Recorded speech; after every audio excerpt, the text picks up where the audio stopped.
Ever wondered how websites get their unique look and feel? The secret sauce is Cascading Style Sheets, or CSS for short. It's a fundamental technology that styles and formats the aesthetics of web pages. Working hand in hand with HTML or hypertext markup language, CSS defines the presentation and layout of elements on a web page. It's like the fashion designer of the web, dictating the colors, fonts, spacing, layout, and more. But it's not all about looks. CSS also allows developers to separate content from design. This means it's easier to maintain and update the website, as well as create a consistent style across multiple web pages. Just think of CSS as the bridge between the raw structure of a website and the polished, visually appealing end product that we interact with. Stay with us as we delve into the world of CSS and help you understand how it shapes the web. Why does CSS matter, you ask? Well, let's dive in and explore the benefits of this vital technology. Firstly, CSS provides a distinct separation of content and design. It's like having a dedicated stylist for your website, ensuring that your HTML elements are always looking their best while you focus on the content. This clear-cut separation makes it easier to maintain and update your website, saving you precious time and energy. Secondly, consistency is the key to a well-designed website. Imagine having to manually style each paragraph, heading, or button. Sounds tedious, right?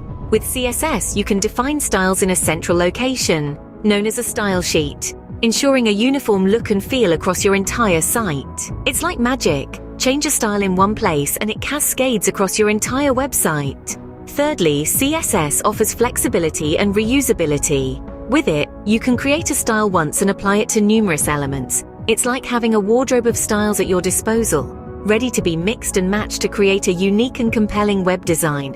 Lastly, but certainly not least, is accessibility.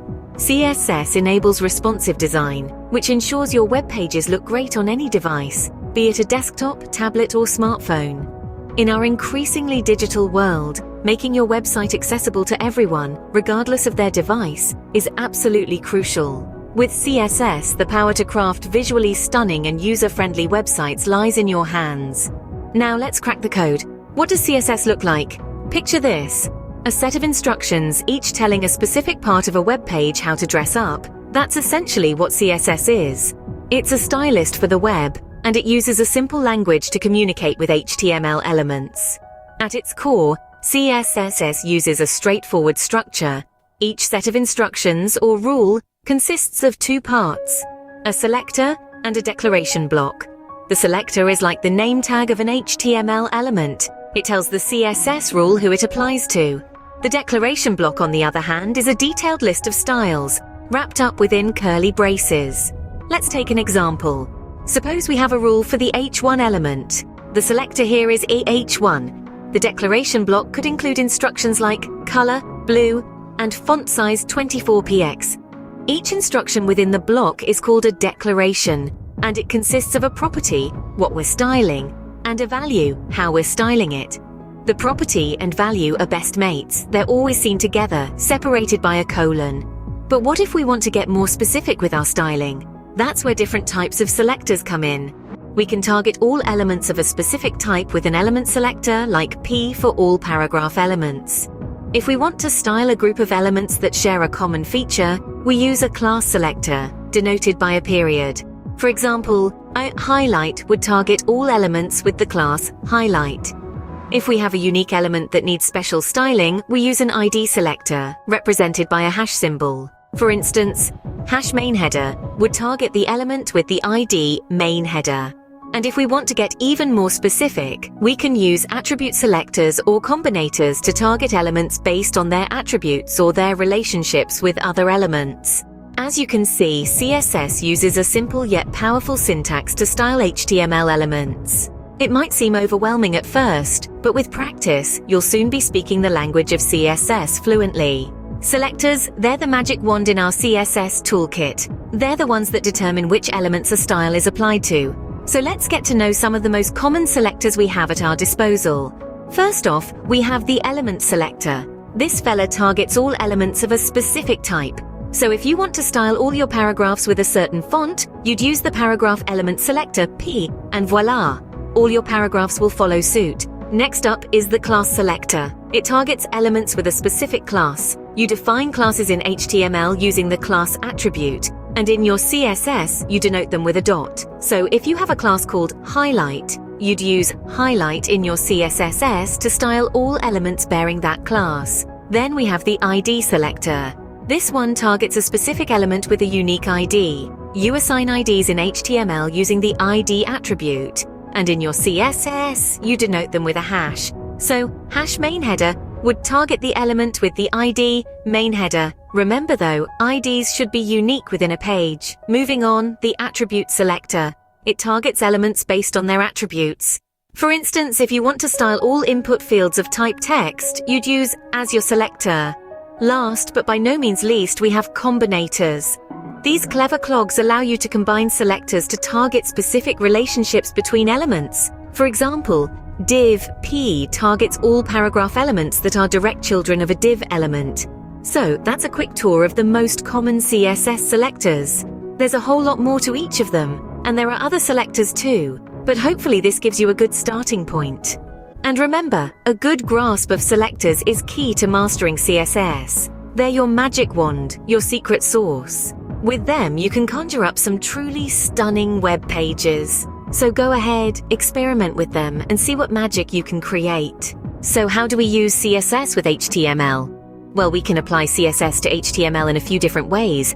Let's get into it. First, there's inline CSS. This involves adding styles directly to individual HTML elements using the style attribute. For instance, if you wanted to set a paragraph's text color to red, you'd write something like this. This is some red text. While this method is quick and doesn't require a separate CSS file, it's generally discouraged. Why? Because it can lead to a lot of repetition, make your HTML messy, and it's difficult to maintain when styles need to change. Next up, we have internal CSS. This is when you place your CSS within the style tags in the head section of your HTML document. It looks something like this. This method keeps your CSS separate from your HTML content, but it's still in the same document. It's best used when you're styling a single page that doesn't require a lot of CSS. Lastly, we have external CSS. This is where you write your CSS in a separate file and then link that file to your HTML document using the link tag. It looks something like this. This is the most commonly used method, and for good reason. It keeps your style separate from your content, making your code cleaner and easier to maintain. It also allows you to use the same styles across multiple pages, resulting in a consistent look and feel for your website. So, which method should you use? That depends on your project. If you're working on a small project or a quick prototype, inline or internal CSS might be fine. But for larger projects, or if you want to maintain consistency across multiple pages, external CSS is the way to go. Remember, CSS is all about making your website look good and feel consistent. So take the time to learn it, practice it, and use it in the way that best suits your project. While each method has its place, external CSS files are your best bet for larger projects. Before we wrap up, let's touch on some key features of CSS. One of the most significant features of CSS is its ability to create complex layouts. With CSS, you can position elements precisely where you want them, control their size, and even layer them on top of one another. You can create multi-column layouts, grid-based designs, and more. CSS truly enables a level of design sophistication that would be challenging to achieve with HTML alone. Beyond layouts, CSS also allows for responsive designs. In a world where web content is accessed from a wide range of devices, from mobile phones to large-screen monitors, responsive design is crucial. With CSS, you can create designs that adapt to different screen sizes, orientations, and resolutions. You can ensure your websites look great and function well, no matter the device they're viewed on. CSS also provides a way to control the visual effects. You can add transitions for smooth changes, animations for more complex movements, and transformations to alter the size, position, or shape of an element. And let's not forget about typography. CSS gives you control over every aspect of your text, from typeface and size to line height, spacing, color, and more. Finally, CSS supports modularity and reusability. You can define a style once and reuse it across multiple elements and pages, making your work more efficient and your designs more consistent. From layout to colors, fonts to spacing, CSS truly gives life to the web. And there you have it, a brief introduction to CSS. We've unpacked its role as the stylist of the web, aligning HTML elements into a well-structured, visually striking masterpiece. We've delved into its benefits, from design consistency to improved accessibility. We've decoded its syntax, explored common selectors, and learned how to apply it to HTML. We've even skimmed the surface of its expansive feature set. With CSS under your belt, the world of web development awaits. Keep exploring, keep learning, and most importantly, keep creating.